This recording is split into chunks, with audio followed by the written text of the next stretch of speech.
अभी कुछ दिन पहले एक भक्त को मैंने कहा कि आप भगवान का ध्यान करो, भगवान का सुमिरन करो। तो उसने प्रश्न किया कि पहले आप मुझे भगवान दिखा दीजिए, फिर मैं भगवान की भक्ति करूंगा। पहले भगवान को देख तो लूं, उसके बाद तो मैं भक्ति करूंगा।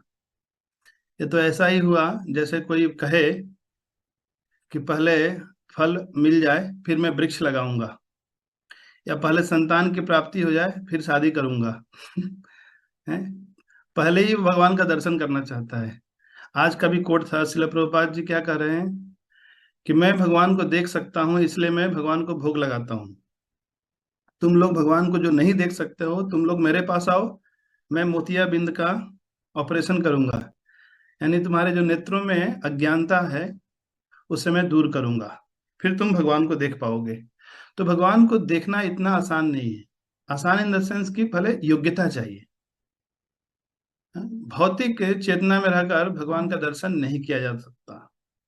कहते हैं कृष्ण दर्शन जार जीवन सफलतार। यानी कृष्ण का दर्शन मिल जाना यानी जीवन का सफल हो जाना।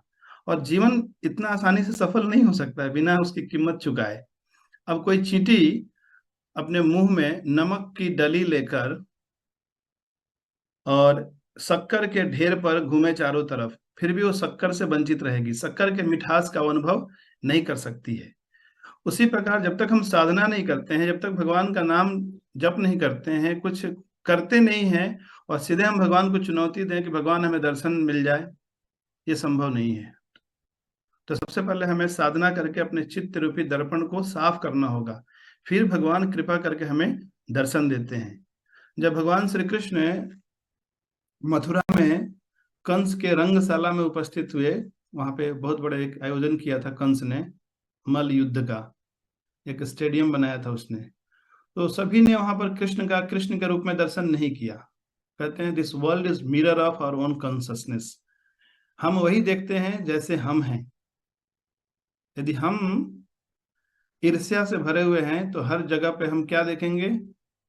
विकृतियां देखेंगे, दोष देखेंगे।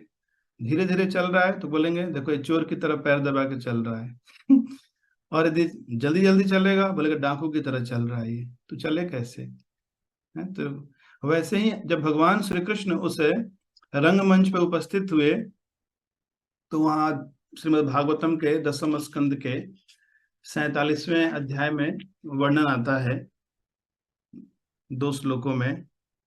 तो सबने अपनी अपनी योग्यता के अनुसार भगवान के दर्शन किए। पहलवानों ने जो चाणूर मुष्टिक सल कूट तोसल ये थे, इनको तो लगा कि ये कोई साधारण व्यक्ति नहीं है, इसका शरीर हाड़ मांस का बना हुआ नहीं है, ये तो वज्र के समान कठोर है।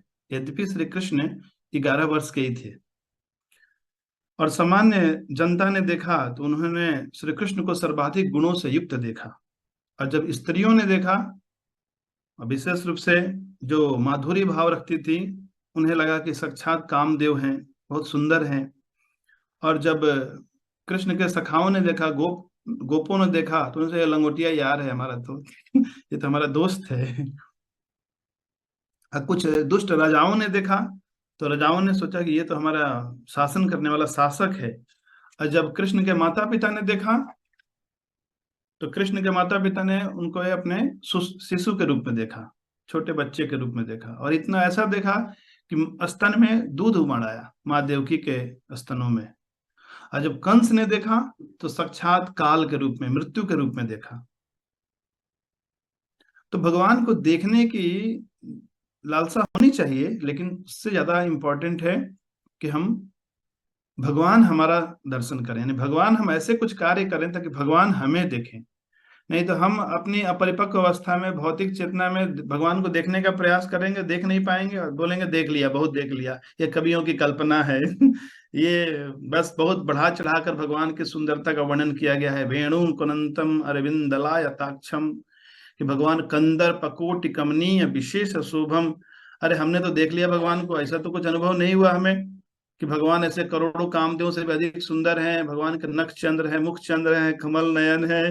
क्योंकि अभी हम भौतिक चेतना में हैं, हम कैसे अनुभव कर पाएंगे भगवान के दिव्य अलौकिक सौंदर्य का? तो जब हम भक्ति के द्वारा शुद्ध होंगे, फिर हम भगवान के इस दिव्य वास्तविक सौंदर्य का अनुभव कर पाएंगे। इसलिए भक्ति करना ज्यादा जरूरी है, भगवान को देखना उतना आवश्यक नहीं है। श्रील प्रभुपाद की जय।